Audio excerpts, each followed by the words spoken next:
Hi everyone. Now, I'm in a bit of a quandary this week. The car behind me here has lasted me for about 5 years or so and it's done me very well.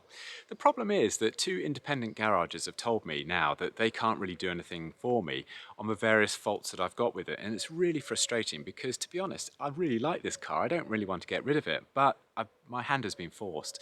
So I'm in the market for another second-hand car, and the question is whether I buy it outright in cash or whether I take out some kind of loan or financing deal to pay for it. Well, I'm in two minds. In this video, we'll find out what I do and how I decide to do it. I'm Anthony, and as always, we're talking money.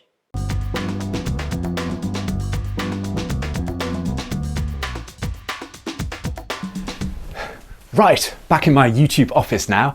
Now, whether you buy or lease is really down to personal preference, but in this video, I'm going to go through some of the considerations that I've gone through when making my decision.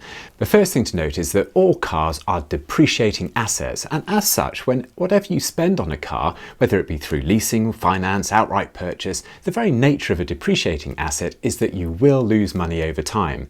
This is to distinguish it from an appreciating asset like a house or certain investments, whereby gearing or borrowing money will actually increase the rate of return or yield that you experience on those assets. Depreciating assets work in exactly the opposite way. So if you borrow money against them, and it's always been my personal point of view, is that you compound your loss, since not only are you losing money on the principal, but you're paying for the privilege of doing so in interest charges that the finance company will charge you. Anyway, that aside, I'm looking to buying a second-hand car rather than a brand new one, and my thinking here is that although I'll probably see higher repair bills on average every year, I won't have the rather drastic depreciation that new cars suffer from, certainly within the first 3 years. So with that in mind, I'm looking to get a sort of 5-6-year-old car maybe. Approximately half the value will have been depreciated, and I'm looking to spend no more than, say, £12,000, ideally around about £10,000 on it. As far as I can see, there are 3 aspects to consider.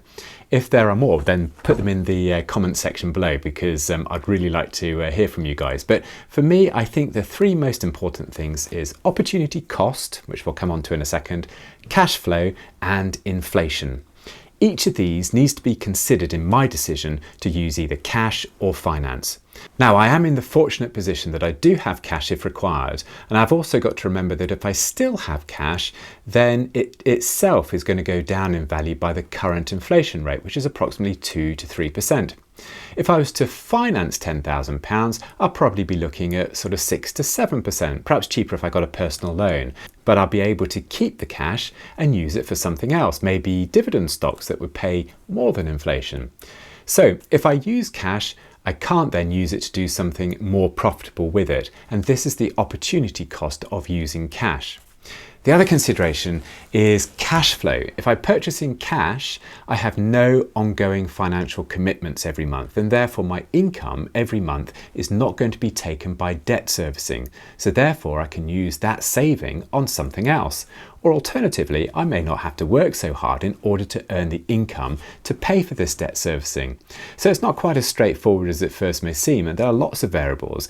And the next variable to consider is our old friend inflation.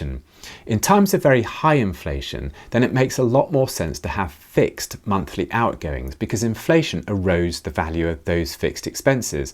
So to take an example of a high inflation rate, say of 10%, and the older viewers will remember inflation was a lot higher in the 1970s and early 80s. But anyway, let's take an inflation rate of 10%. In 3 years' time, my monthly outgoing of, say, £200 is actually only worth £120 in today's money, such is the erosion of financial value with inflation. But in times of low inflation, where the rate may be, say, 2.5% as it is now, or lower, then the cost of £200 a month in 3 years' time is actually still worth £180 in today's money. The takeaway point here is that it makes a lot more sense to borrow in high inflation times, especially on a depreciating asset. It really boils down to the age-old conundrum of whether you sacrifice capital or whether you sacrifice income. Now, because I've always run my own business and written my own paychecks from the age of about 23, I have the propensity to lower expenses where I can. In a business setting, this allows increased monthly cash flow and ultimately gives a better financial cushion if income ever decreases. Of course, with greater cash flow, any saving builds capital, which in turn can be used for other projects. But let's take a final look at the sums so that we can make a rational decision when it comes to buying my next car. Okay, first off, if I was to buy the car for £10,000 cash, it means that I've lost the opportunity to use that cash for other investments. Conservatively, I'd like to think that I could invest £10,000 and yield 3%. If not more, in purchasing, say, dividend stocks. So there's a very real opportunity cost here, which we'll put down at £300 a year, this being 3% of 10,000, or say £900 over 3 years. Now with financing, there are a couple of options here, where I could do a straightforward repayment personal loan deal from many financial institutions, including banks. If I take Santander Bank, for example, they currently charge approximately 3% on a personal loan over 5 years, and therefore this would be approximately £300 in interest per year, or £1,500 in total. My monthly commitment would be higher, as I'd have the interest and capital to repay at the same time.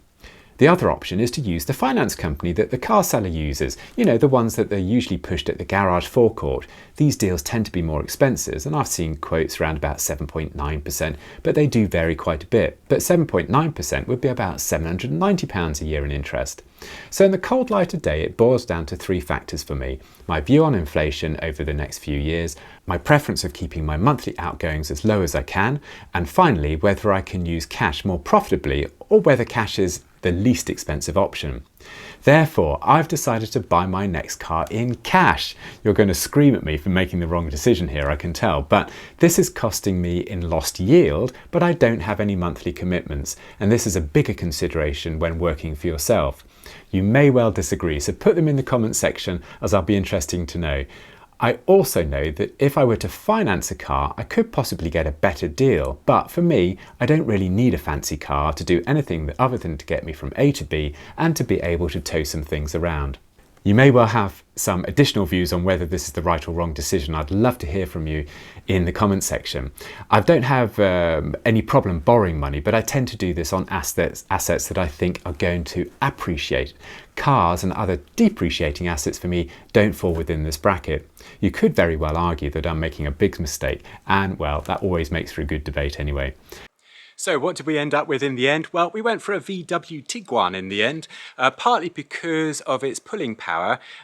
We sort of tow trailers and things like that around here, and we just needed something that pulled a little bit more. So the VW Tiguan seemed to fit the bill, especially the 4x4 version, or the 4Motion I think it's called.